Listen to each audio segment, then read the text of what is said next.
இயேசு உங்களை நேசிக்கிறார். பிரியமானவர்களே, இந்த நாளில் ஆண்டவர் நம்மளோடு பேசும்படிய வேதத்திலிருந்து 2 வசனங்களை கூட வாசித்து ஆண்டவர் நமக்கு கற்றுக் கொடுக்கக்கூடிய, அவர் நம்மோடு இடைபடக்கூடிய காரியத்தை பார்ப்போம். அது சங்கீதங்களின் புஸ்தகம் 20வது அதிகாரம் 7வது வசனம் இப்படியாக சொல்லப்படுகிறது. சிலர் ரதங்களை குறித்தும் சிலர் குதிரைகளை குறித்தும் மேன்மை பாராட்டுகிறார்கள், நாங்களோ எங்கள் தேவனாகிய கர்த்தருடைய நாமத்தை குறித்தே மேன்மை பாராட்டுவோம். பிரியமானவர்களே, தாவீது ராஜாவினுடைய சங்கீதத்தில் எழுதப்பட்டிருக்கிற இந்த காரியத்தை பாருங்க. சிலர் ரதங்களை குறித்தும் சிலர் தங்களுடைய குதிரைகளை குறித்தும் மேன்மை பாராட்டுகிறார்கள், நாங்களோ எங்கள் தேவனாகிய கர்த்தரை குறித்தே மேன்மை பாராட்டுகிறோம். ஏன் அப்படின்னு சொன்னா, நம்மளை நடத்துகிறவர் அவர், யுத்தம் செய்கிறவர் அவர், யுத்தத்திற்கு தலைமை நடத்துகிறவர் அவர்.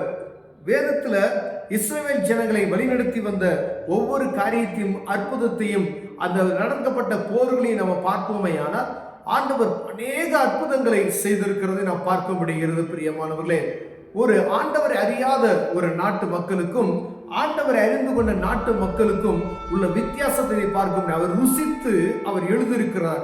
ஏன்னா தாவீது ராஜா ஒரு நல்ல போர் தளபதி, அவர் நல்ல ஒரு யுத்தத்தை நடப்பிக்கக்கூடியவர்.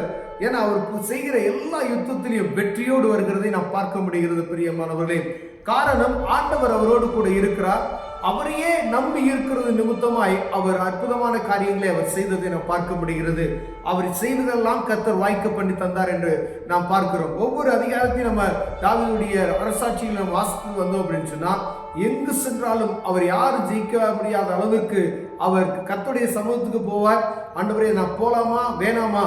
ஒவ்வொரு யுத்தத்திலையும் அவர் கேள்வி கேட்டு தேவ சமூகத்தில் போய் ஜெபம் செய்து கடந்து செல்லும் பொழுது ஆண்டவர் இப்போ இதை உனக்கு வாய்க்க பண்ணி தருவேன் என்று சொல்லுகிறதை நாம் பார்க்க முடியும். அதே மாதிரி யோசேயை அழைத்துட்டு வரும்போது இஸ்ரவேல் ஜனங்களுக்கு அநேக யுத்தங்கள் வெளியில சந்தித்து வருகிறார்கள். ஆண்டவர் செய்த மகத்தான காரியங்களை நாம் வாசித்து இருக்கிறோம்.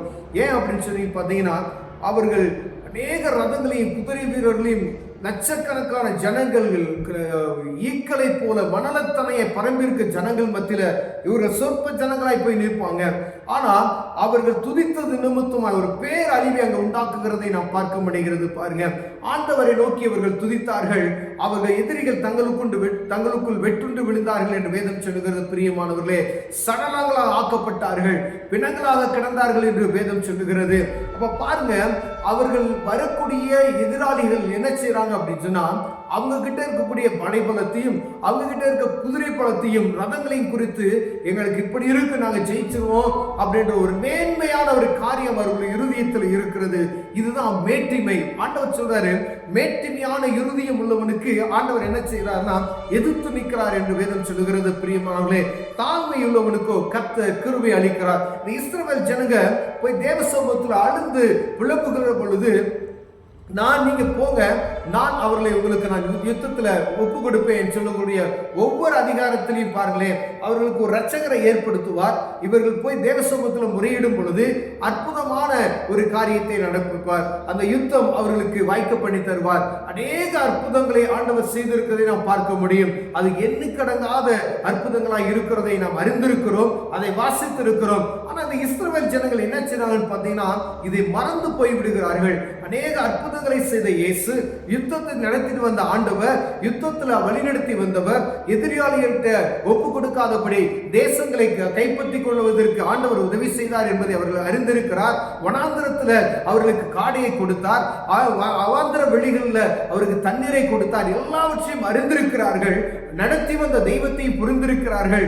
ஆனால் முறுமுறுப்பான காரியங்கள் உங்கள் வாயிலிருந்து புறப்படுகிறதையும் நாம் பார்க்க முடிகிறது. பிரியமானவர்களே, ஆண்டவர் சொல்லுகிறார், தாவீது ராஜா அருமையா இதுக்கு எழுதி வைத்திருக்கிறதை பார்க்க முடியும்.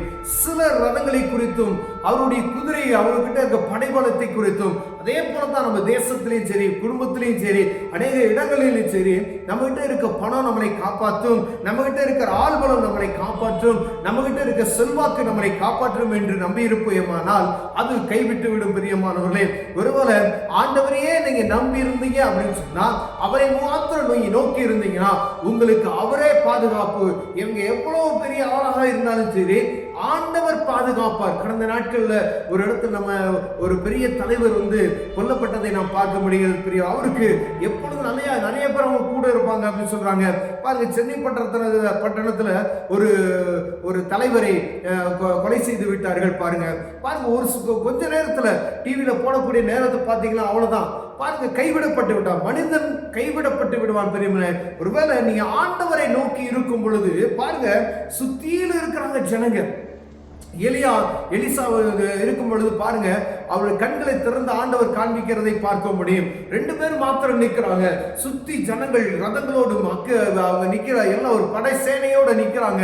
ஆனா ஆண்டவர் சொல்றாரு, ஆண்டவர்கிட்ட எலியா ஜெபம் பண்ண பொழுது, இவருடைய கண்களை திறந்து காண்பிங்க ஆண்டவரே அப்படின்னு சொன்னார். அக்னிமயமான ரதங்களும் குதிரைகளும் எப்பொழுதும் இவர்களை சுத்தி இருக்கிறதை காணும்படிய கர்த்தர் உதவி செய்கிறார். பிரியமானவர்களே, அப்ப யாரை நம்பி நம்ம இருக்கணும்னா, பணத்தையோ என்னுடைய ஆள்பலத்தையோ அரசியல் பலத்தையோ ஏதோ ஒரு காரியத்தையோ நம்பி இருக்காதபடி, என் தொழிலையோ இல்ல என்னுடைய குடும்பத்தையோ இல்ல கணவனையோ இல்ல மனைவியையோ என் தகப்பனையோ இல்ல பிள்ளைகளையோ நீங்க நம்பி இருப்பீர்கள், ஆனால் அது ஒரு நாள் கைவிடப்பட்டு விடக்கூடிய ஒரு சூழ்நிலைக்கு நேராய் கடந்து சொல்வோம். பிரியமானவர்களே, அதுதான் உங்க பலன் போல தெரியும். ஆனால் இவைகளெல்லாம் விட்டு நீங்க ஆண்டவரை நோக்கி பார்ப்பீங்க. அவங்க சொல்றதை பார்த்தீங்கன்னா, கர்த்தருடைய நாமத்தை குறித்தே மேன்மை பாராட்டுறீங்க அப்படின்னு சொன்னா ஆண்டவர் பெரிய காரியத்தை செய்வார். அவர் பாருங்க, கீழ்வசனம், கர்த்தாவே இரட்சியும், நாங்கள் கூப்பிடுகிற நாளை ராஜா எங்களுக்கு செவி கொடுப்பாராக.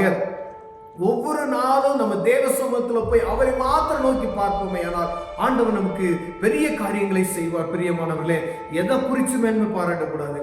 நான் பார்க்கறது அவரை மாத்திரம் தான்.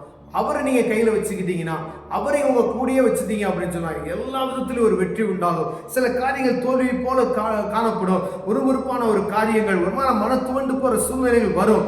ஆனா ஆண்டவர் வெற்றியை கொடுக்க வல்லமை உள்ளவராக இருக்கிறார். கண்களை முழுவதும் ஜெபம், ஆண்டவரே மேன்மையான காரியங்களை விட்டு எடுத்துப்படுங்க. ஆண்டவரே, உம்மை குறித்தே நாங்கள் மேன்மை பாராட்ட எங்களுக்கு உதவி செய்வீராக. எங்களை குறித்து மேன்மை அல்ல, இயேசுவை குறித்தே நாங்கள் மேன்மை பாராட்ட உதவி செய்யும். இயேசுவின் நாமத்தில் பிதாவே, ஆமென்.